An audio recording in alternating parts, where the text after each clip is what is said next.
Hello, my name is Ernie Vecchio, author, trauma psychologist, and mentor, inviting you to join me on the Heart is Compass podcast. As is always the case, the path forward is inward. I will see you on the inside.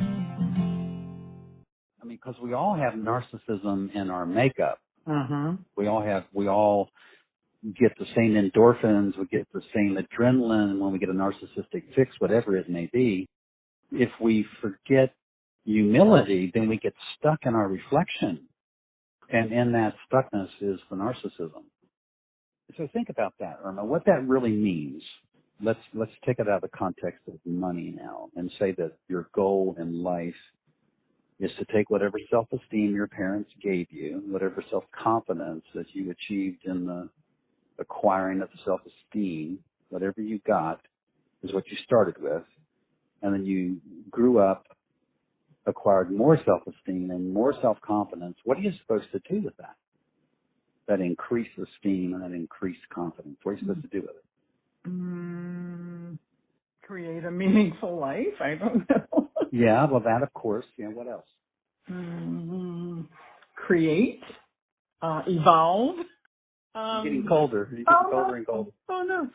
I don't know. You actually know the answer, but the ego is blocking you from feeling it. Give it away. Share it, yes. So what are you supposed to do with all that money that you make? Give it away. So in other words, the human ego, I said to you years ago in one of our conversations that the reason that the shadow evolves and becomes shadow is that a gazelle, when it goes out into the jungle to hunt for its cubs, will kill 2 antelopes to come back and feed its children.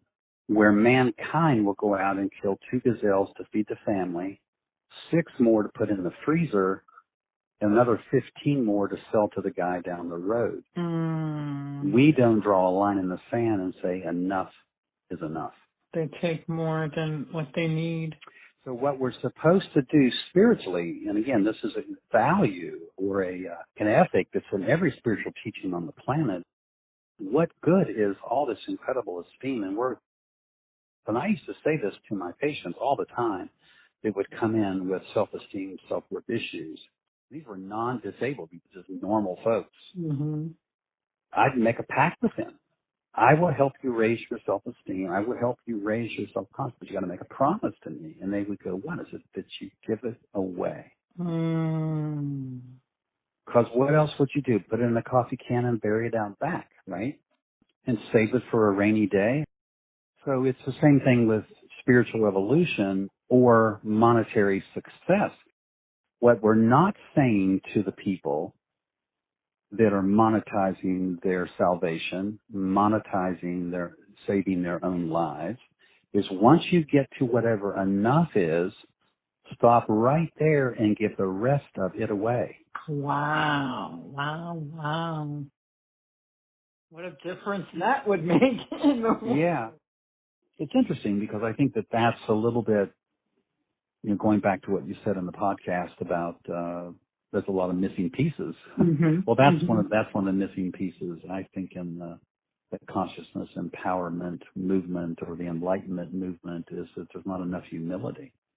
Gosh, and I don't know that I could have pinpointed it in that way, but it's very, very true. Humility is built into spiritual arrival, not psychological arrival. And I think that's what the spiritual community is selling and the enlightenment people are selling and the conscious people are selling is psychological arrival being tied to financial security. Well, they would call it abundance. Yeah, there you go. Yeah. Abundance. To me, it mocks the work. Yeah. It's mocking, and literally it's shadow. In my profession of psychology, I pursue money through diagnostics because diagnostics it'd be no different than if you were taking your car to a mechanic. Right. And I charge so much an hour for my mechanical skills. I don't feel any ounce of guilt because I am actually doing something concrete, giving you something concrete. This that you and I are talking about is abstract. And because it is abstract, how can you put a price on it? And I'm not going to sell people a bill of goods, that this is easy. It's hard to sit with your suffering. It's difficult and courageous to take on your shadow and to do it head on. And, because it isn't pain free and it's not comfortable. And it's a little scary if you don't know what's on the other side of it. And, I respect people who respect that, All right. It's not easy staying. I think that's it. I mean, at some level, when you forget where you came from, that would be narcissistic. And because, I mean, we all have the narcissistic qualities. We all have the peace, because everybody who's got an ego has got some of that. And, so the key is to somehow strike a balance. To circle back around to disturbing presence, that's another disturbance. That presence is being sold. Oh, that one hurts. Presence is being sold as if you can put a price on it. When you are present just simply by sitting with yourself for free. It's almost like, it's not almost, it's exactly, I keep saying almost, it's exactly like selling bottled water. Yeah. It says on the bottle of water that it came from a special spring. We all kind of know down deep that the water just came from the spigot, like all water comes from the spigot. Do you remember when it first came out? I never imagined that there would be a market for water. I know. It's crazy. It's crazy. Yeah. So now take that metaphor and say, what is presence if it's not water? And that you are 99% water at birth and 75% water as an adult. But yet I'm going to sell you water. They're selling presents like selling bottled water. Yeah.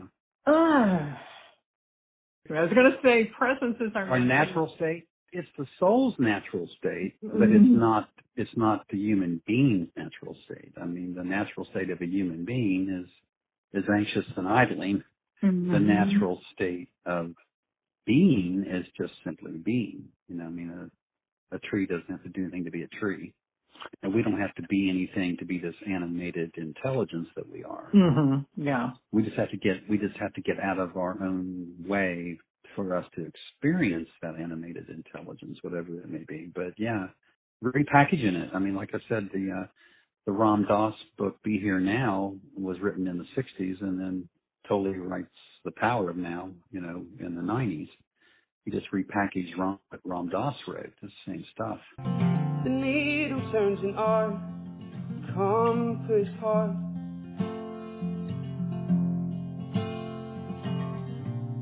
Do you ever get the feeling it's pointing to the start of something so much bigger,